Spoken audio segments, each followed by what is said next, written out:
The day started like any other for Melanie Jackson. The crisp morning air carried the sound of laughter from her daughter, Nia, who was excitedly chatting about her upcoming school project as they walked toward the car. Melanie, a dedicated nurse and single mother, had spent her life shielding Nia from the harsh realities of a world that wasn't always kind.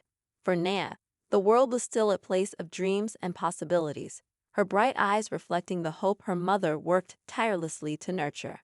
But on this day, in the quiet suburb they called home, an encounter neither of them could have anticipated was about to unfold. It all began with a simple misunderstanding, a moment that spiraled out of control in ways that would leave a permanent scar on their lives.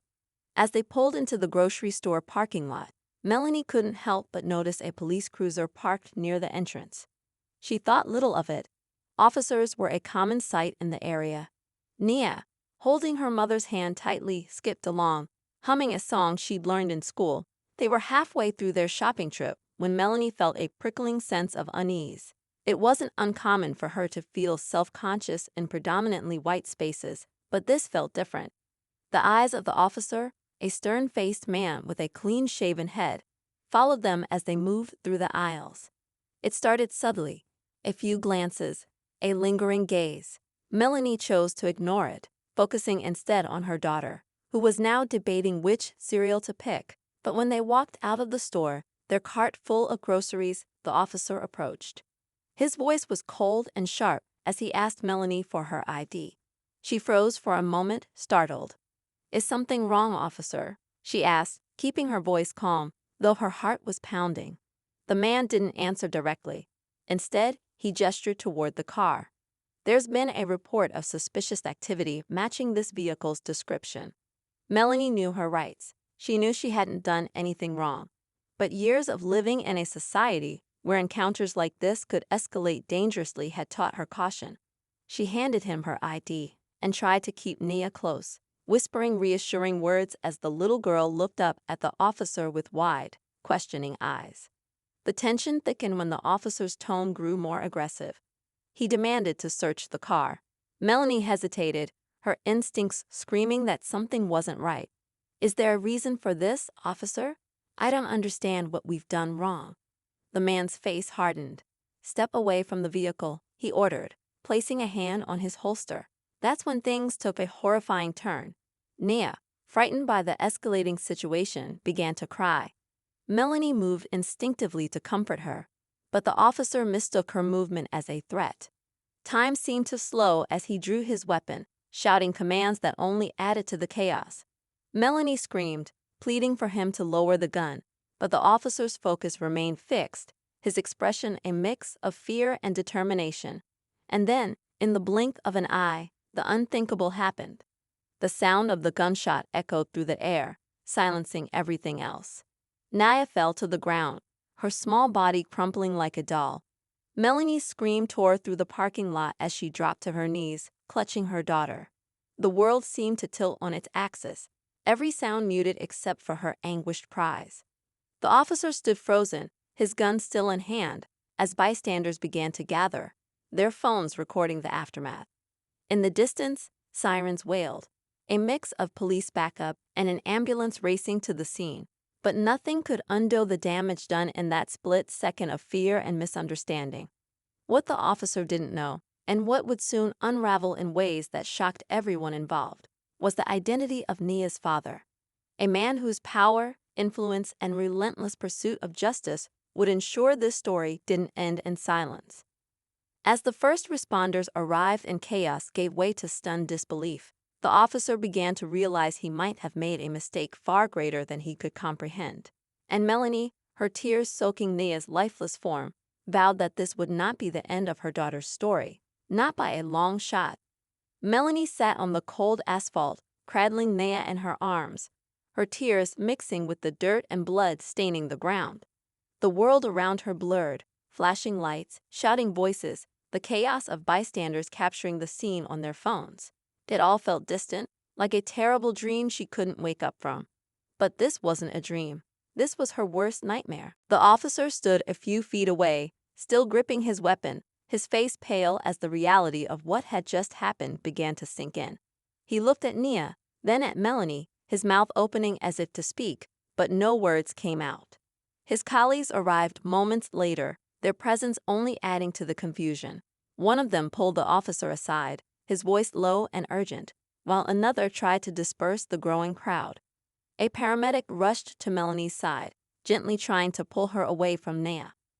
"Ma'am, please let us help her," the woman said softly, her expression a mix of professionalism and heartbreak. Melanie hesitated, her grip tightening on her daughter's lifeless body, but she knew she had to let go. With trembling hands, she laid Nia on the stretcher, her mind racing with prayers, memories, and the unbearable weight of what had just happened. As the ambulance doors slammed shut and sped off toward the hospital, Melanie was left standing in the middle of the parking lot, feeling like the ground had been ripped out from under her.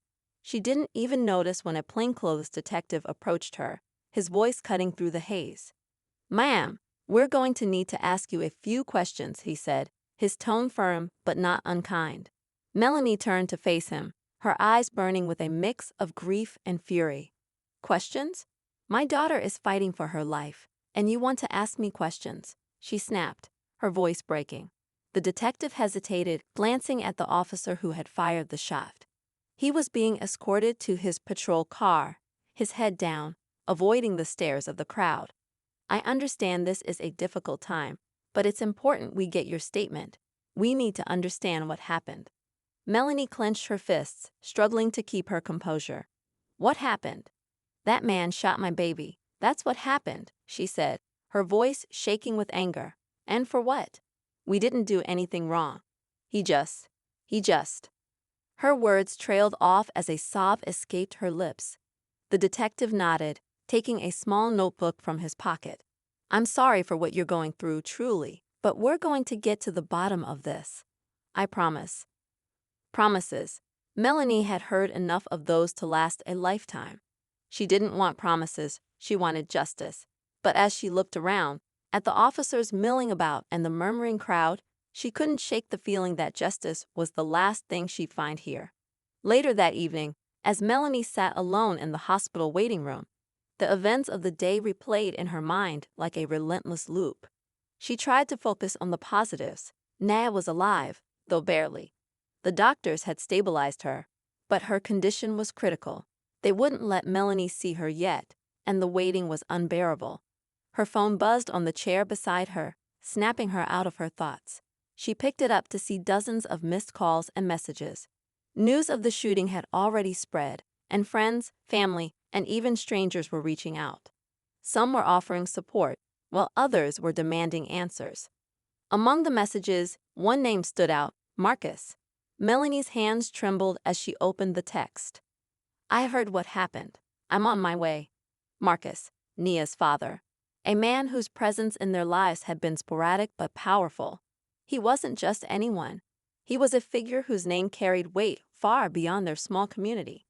And while Melanie had always been fiercely independent, choosing to raise Nia on her own terms, she knew that Marcus's involvement would change everything. When Marcus arrived at the hospital an hour later, his presence was impossible to ignore. Tall, commanding, and impeccably dressed despite the late hour, he walked with the confidence of someone who was used to being in control. But as he approached Melanie, his expression softened, revealing the worry and anger simmering beneath the surface. "Melanie," he said, his voice low and urgent. "How is she?" Melanie stood, her exhaustion momentarily forgotten. "She's alive," she said, her voice thick with emotion. "But she's not out of the woods. They won't let me see her yet." Marcus nodded, his jaw tightening. He glanced around the waiting room, taking in the scene with sharp, assessing eyes. "I've already made some calls. This isn't going to get swept under the rug. That cop," his voice trailed off, his fists clenching at his sides. "He's going to answer for this." Melanie wasn't sure whether to feel relieved or overwhelmed. Marcus's resources and connections were undeniable, but they came with complications. She knew he would stop at nothing to protect his daughter. But his methods often raised more questions than answers. As the hours dragged on, the tension in the hospital only grew. Reporters began gathering outside, hungry for a story that was already making headlines. Melanie could hear snippets of their conversations through the glass doors. Words like racial profiling, police brutality, and community outrage. Inside, the officers involved in the investigation were beginning to piece together the events of the day. The officer who had fired the shot, Officer Reynolds, was placed on administrative leave pending an inquiry. But the more they dug into his background, the more troubling details emerged. Complaints of excessive force, accusations of bias. His record was far from spotless. Meanwhile, Melanie and Marcus sat in silence, their shared grief binding them in a way words couldn't. Finally, a doctor approached, his expression serious but not devoid of hope. "She's stable for now," he said, addressing Melanie directly. "You can see her, but only for a few minutes. She's still very weak." Melanie felt her knees buckle with relief. Marcus caught her arm, steadying her as she nodded. Together, they followed the doctor down the sterile hallway, their footsteps echoing in the quiet. When Melanie saw Nia lying in the hospital bed, her small frame surrounded by wires and monitors, her heart broke all over again. She reached out, gently brushing a strand of hair from her daughter's face. "I'm here, baby," she whispered, her voice trembling. "Mama's here." Marcus stood at the foot of the bed, his expression unreadable. But as he watched Nia, his resolve hardened. This wasn't just about one man's mistake or a tragic misunderstanding. This was about a system that had failed, about a world where a little girl could be treated as a threat simply because of the color of her skin. As Melanie sat by Nia's side, holding her hand and praying for her recovery, Marcus stepped out into the hallway. He pulled out his phone, scrolling through his contacts until he found the number he was looking for. "This is Marcus," he said when the line picked up. "We have a problem, and I need it handled. Quietly, for now." The voice on the other end responded quickly, and Marcus's tone remained steady as he outlined the situation. But as he ended the call and slipped his phone back into his pocket, one thing was clear: this was just the beginning. As the sun rose the next morning, the hospital was no quieter than it had been the night before. Outside, the parking lot was a chaotic mix of news vans, protesters, and community leaders demanding answers. Inside, Melanie sat in the corner of Nia's room, her eyes red from sleeplessness. She hadn't left her daughter's side all night, afraid that if she did, the fragile thread keeping Nia with her might snap. Marcus had spent the early hours on calls, his voice low but firm as he spoke with lawyers, activists, and connections in law enforcement. He moved like a man on a mission, his anger tightly controlled but unmistakable. When he stepped back into Nia's room, Melanie looked up at him, exhaustion etched into her face. "Anything?" she asked, her voice hoarse. Marcus shook his head, his jaw tightening. "Not yet. The department's issuing the usual statements: internal investigation, review of protocols, all the things they say to buy time. But Reynolds, he's not just some bad apple, Melanie. He's a symptom of something bigger, and I'm not letting this go." Melanie nodded, her gaze drifting back to Nia's pale face. She wanted to fight too, but every time she thought about that moment in the parking lot, her chest tightened with fear and helplessness. "I just want her to wake up," she whispered. "I want her to be okay." As they sat in heavy silence, the door opened, and a man in a dark suit stepped in. His name was Anthony Cruz, a high-profile attorney Marcus had called in. Cruz was known for taking on cases that exposed corruption and injustice, and his presence signaled that this was about to become a battle far larger than the one Melanie had envisioned. "Marcus," Cruz said, nodding briefly before turning to Melanie. "Mrs. Jackson, I'm deeply sorry for what you're going through. I've reviewed the preliminary reports, and I need you to know we're going to do everything in our power to hold the responsible parties accountable. This isn't just about one officer, it's about a system that allowed this to happen." Melanie stared at him, unsure how to respond. She wasn't used to this kind of attention, this level of urgency from people who barely knew her. She glanced at Marcus, who gave her a reassuring nod. "Anthony's the best," he said. "If anyone can help us, it's him." As Cruz began outlining the legal strategy, Melanie found her mind drifting. She thought about the life she had worked so hard to build for Nia. A life full of love, stability, and opportunities she hadn't had growing up. She had done everything she could to shield her daughter from the ugliness of the world, and yet here they were. Meanwhile, across town, Officer Reynolds sat in a small, dimly lit interrogation room. He was flanked by his union representative and a lawyer, both of whom were urging him to stick to his version of events. Reynolds's hands trembled as he gripped the edge of the table. He wasn't a man used to this kind of scrutiny, and the weight of his actions was beginning to crush him. "I thought she had a weapon," he said for what felt like the 100th time. The mother made a sudden move, and I reacted. "I was protecting myself." The union rep nodded, his expression carefully neutral. "You followed protocol, Reynolds. Don't let them twist this into something it's not." But even as the words left his mouth, Reynolds knew they rang hollow. He had seen the footage from the bystanders' phones, angles that didn't support his claims, moments that painted him in an unforgiving light. And now the department was distancing itself from him, eager to avoid taking the full brunt of the fallout.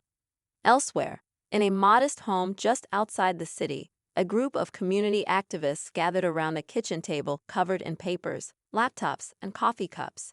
They had been up all night organizing protests, drafting petitions, and coordinating with local media. At the center of it all was Tasha Green, a fiery young woman who had become the face of their movement. Tasha had grown up in the same neighborhood as Melanie and felt a personal connection to the case. "This isn't just about Nia," Tasha said, her voice rising with passion. "This is about every Black child in this country who's seen as a threat before they're seen as a person. We have to make sure this doesn't get swept under the rug like all the others." One of the other activists, a quiet man named Malik, nodded. "We've got a rally planned for tomorrow. People are angry, Tasha. They're ready to fight." Tasha sighed, running a hand through her curls. "Good. But we need to keep it peaceful. They're already painting us as the villains. We can't give them any ammunition." As the group strategized, the story continued to gain traction on social media. Hashtags demanding justice for Nia began trending, and celebrities, politicians, and influencers weighed in, adding their voices to the growing chorus. But with the support came backlash, trolls flooding comment sections with hateful messages, conspiracy theories attempting to discredit Melanie, and debates that quickly devolved into shouting matches. Back at the hospital, Melanie's sister, Lisa, arrived with a duffel bag full of clothes and essentials. She hugged Melanie tightly, her eyes welling with tears. "How's Nia?" she asked, glancing at the bed. "She's stable," Melanie said, her voice barely above a whisper, "but she hasn't woken up." Lisa sat down beside her, taking her hand. "We're going to get through this," she said. "You're not alone." Melanie nodded, grateful for her sister's presence. But as she looked at Marcus, who was pacing the room and speaking into his phone, she felt a pang of unease. She knew how determined he was, how far he was willing to go to protect Nia. And while she appreciated his efforts, she worried about what lines he might cross in the process. The tension in the room was palpable, and it only grew when Cruz returned with updates. "The footage from the scene is damning," he said. "But it's not enough. We need witnesses, character statements, anything that paints a fuller picture of who Officer Reynolds is and what led to this." Marcus's eyes narrowed. "I don't care what it takes," he said. "Find it." As Cruz left to continue his investigation, Melanie leaned back in her chair, feeling the weight of the situation pressing down on her. This wasn't just a fight for justice. It was a fight for Nia's future, for the life she had worked so hard to build. And as much as she wanted to believe they would win, the obstacles ahead seemed insurmountable. Outside, the protests were growing louder, the voices of the community demanding to be heard. And though the path forward was uncertain, one thing was clear: this was far from over. The protests outside the hospital had grown into a massive gathering, spilling onto the streets and bringing traffic to a standstill. People held signs bearing Nia's name, chanting for justice as the tension in the air became almost tangible. Police officers lined the perimeter, their presence a reminder of the very institution that had sparked the outrage. The noise filtered faintly into the quiet hospital room where Melanie sat, gripping Nia's hand as if her touch alone could bring her daughter back to her. Marcus stood near the window, watching the crowd below. His phone buzzed constantly with updates, calls from journalists, messages from supporters, and whispers of behind-the-scenes moves being made. Yet, as much as he thrived in the realm of power and influence, this moment felt different. This wasn't a business deal or a political play. This was personal. "I've got a meeting with Cruz and his team in an hour," Marcus said, his voice low. "We're pulling every piece of dirt on Reynolds. There's a pattern here, Melanie. We just need to connect the dots." Melanie nodded absently, her focus entirely on Naya. She barely registered the beep of the machines or the steady rise and fall of her daughter's chest. All she could think about was the moment Naya had looked at her in the parking lot, fear in her eyes, before everything went dark. Lisa entered the room with coffee and a tired smile. "Thought you might need this," she said, handing Melanie a cup. She glanced at Marcus. "You too." "Thanks," Marcus said, taking the coffee but barely touching it. "Have you seen the news? They're spinning it every which way. Some are already trying to paint Reynolds as the victim, saying he was afraid for his life." His voice dripped with anger. Lisa shook her head. "Of course they are. That's what they always do. But people aren't buying it this time. The footage is out there. Everyone can see what happened." Melanie looked up at her sister, her voice barely audible. "But will it matter? Even with all the proof, will it matter?" Before Lisa could respond, a knock on the door drew their attention. Cruz entered, his expression tense. "We've got a problem," he said, closing the door behind him. "The department's circling the wagons. They're refusing to release Reynolds' full record. We know there's more to his history, but they're stonewalling." Marcus's jaw clenched. "Then we apply pressure." Cruz nodded. "We're already filing motions, but that takes time. Meanwhile, they're working overtime to control the narrative. If we don't act fast, they'll bury this." Melanie felt her stomach twist. She didn't understand the legal intricacies, but she knew enough to realize the odds were stacked against them. "What can I do?" she asked, her voice shaking. "I can't just sit here." Cruz hesitated, glancing at Marcus before responding. "There's a press conference tomorrow. Community leaders, activists, even some politicians will be there. If you're ready, your voice could make a difference. People need to hear from you." Melanie's chest tightened at the thought. She wasn't used to speaking in front of crowds, let alone cameras. But as she looked at Nia, so small and fragile in the hospital bed, she knew she couldn't stay silent. "I'll do it," she said finally, her voice steady despite her fear. "I'll do whatever it takes." As Cruz left to make arrangements, Marcus turned to Melanie. "You don't have to do this alone," he said. "I'll be right there with you." The hours leading up to the press conference passed in a blur. Marcus and Cruz worked tirelessly, coordinating with allies and strategizing their next moves. Meanwhile, Melanie tried to prepare herself, rehearsing what she would say and praying she could find the strength to get through it. When the time came, the hospital's front steps were packed with people. Reporters jostled for position, their cameras trained on the podium where Melanie stood, flanked by Marcus, Cruz, and Tasha Green. The noise of the crowd was deafening, a mix of cheers, chants, and the hum of anticipation. Melanie gripped the edges of the podium, her heart pounding in her chest. For a moment, she felt paralyzed by the weight of it all, the eyes of the world on her, the responsibility to speak for Nia, the fear of saying the wrong thing. But then she thought of her daughter's smile, her laughter, the way she lit up every room she walked into. And with that, Melanie found her voice. "My name is Melanie Jackson," she began, her voice trembling but growing stronger with each word. "I am Nia's mother, and I am here today because my daughter deserves justice." The crowd quieted, hanging on her every word. Melanie spoke from the heart, recounting the events of that terrible day and painting a picture of the bright, kind, and fearless girl Nia was. She talked about the fear and pain she felt as a mother, about the systemic failures that allowed this to happen, and about the need for change.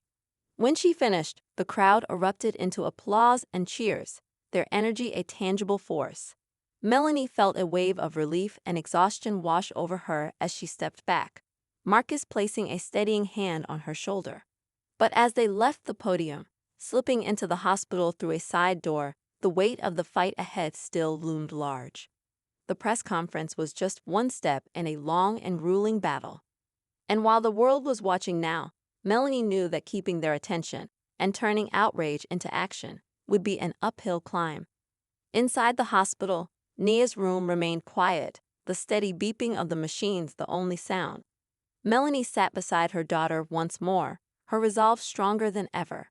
She didn't know what the future held, but she knew one thing for certain: she would do whatever it took to make sure Nia's story didn't end here. As the sun dipped below the horizon, casting long shadows across the city, Melanie sat by Nia's bedside, her hand gently stroking her daughter's hair. The energy from the press conference lingered, but it was quickly overshadowed by an uneasy quiet. Outside, the protests had grown even larger, the chants louder, and the tension heavier. Yet here in the hospital room, time seemed frozen, every second marked by the steady beep of the monitors. Marcus was pacing again, his phone pressed to his ear as he spoke in a low, urgent tone. Melanie couldn't make out his words, but the look on his face told her it wasn't good news. She wanted to ask, but before she could, the door opened and Lisa stepped in, her expression brave. "There's something you both need to see," Lisa said, holding up her phone. Her hands trembled slightly, and her face was pale. Marcus ended his call and turned to her, his brow furrowed. "What is it?" Lisa hesitated, her eyes darting between them before she set the phone on the table and hit play. The video that filled the screen wasn't one of the many clips from the incident, nor was it footage from the protests. It was grainy and dark, taken from what appeared to be a security camera. But the figures in the video were unmistakable. Officer Reynolds and another man, standing in an alley late at night, deep in conversation. "What is this?" Marcus asked, his voice sharp. "It was sent to me anonymously," Lisa said. "Someone claiming to have connections inside the department." As the video continued, the conversation between Reynolds and the other man became clearer. They were arguing, their voices raised just enough to catch snippets of words: cover up, evidence, career. Then, the man handed Reynolds a thick envelope, and the officer stuffed it into his jacket before walking away. Marcus's face darkened as the implications sank in. "This could be huge," he said, his voice tinged with both anger and determination. "If we can prove he's been involved in something shady, bribes, corruption, it could blow this case wide open." "But how do we know it's real?" Melanie asked, her voice shaking. "What if it's a setup or someone trying to distract us?" Lisa nodded, clearly sharing Melanie's concerns.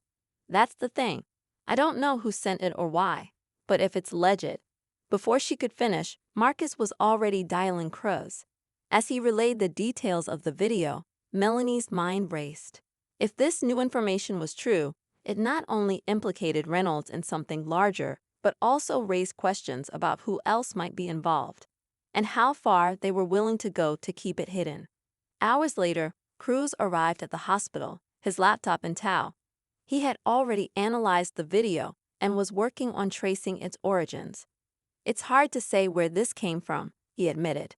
"But if it's authentic, it's a game changer. The man in the video with Reynolds, he's a known fixer. Someone who's been linked to covering up scandals for high-profile clients, including law enforcement." Melanie's stomach churned. "So this isn't just about Reynolds?" "No," Cruz said grimly. "It's bigger than him. And if they find out we have this, they'll do everything they can to discredit us. Or worse." The room fell silent as the weight of his words settled over them. Melanie looked at Marcus, who was already deep in thought, his mind no doubt racing with strategies. She could see the fire in his eyes, but she also saw the risk. "We have to be careful," she said. "This isn't just about exposing them. It's about keeping Nia safe." Marcus nodded, his jaw tightening. "I know, but we can't let them get away with this." As the night wore on, the tension only grew. Cruz left to consult with his team, and Marcus continued making calls, his voice growing sharper with each conversation. Meanwhile, Melanie sat by Nia's side, her heart heavy with worry. She thought about all the times she had told her daughter to be brave, to stand up for what was right. Now she had to live those words herself, even as fear threatened to consume her. But the situation took an even darker turn when, just after midnight, Marcus's phone buzzed with a new message. He glanced at it, his face hardening as he read the text. Without a word, he handed the phone to Melanie. The message was simple but chilling. Asterisk, drop it, or there will be consequences. Asterisk. Melanie's hands trembled as she handed the phone back. What does it mean? She whispered, though she already knew the answer. It means that they're scared. Marcus said, his voice low but steady. And it means we're getting close to something they don't want us to find. The next morning, Melanie woke to find Marcus gone. A note on the table saying he had stepped out to meet Cruz. She tried to focus on Nia, but her mind kept drifting back to the message, the video, and the storm that seemed to be closing in around them. As much as she wanted to believe they could win this fight, a gnawing sense of dread told her the worst was yet to come. And then, just as the morning light began to filter through the window, Nia's hand moved. It was the smallest of movements, barely more than a twitch, but it sent a jolt through Melanie. Nia, she whispered, leaning forward, her heart pounding. Nia's eyes fluttered open, her gaze unfocused but alive. For a moment, Melanie felt a surge of hope so powerful it brought tears to her eyes. But before she could call for a doctor, the door burst open, and Cruz rushed in, his expression more serious than she had ever seen. "We have a problem," he said, his voice urgent. "Reynolds has disappeared." The room seemed to spin as Melanie tried to process his words. "What do you mean, disappeared?" "I mean, he's gone," Cruz said. "No one can find him, not his family, not the department. And that fixer in the video, he's missing too." Marcus arrived moments later, his face pale but determined. "They're covering their tracks," he said. "And they're not going to stop until they bury this, and us, with it." Melanie looked at Nia, whose eyes were now watching her weakly, and felt a wave of both relief and terror. The stakes had never been higher, and the fight was far from over.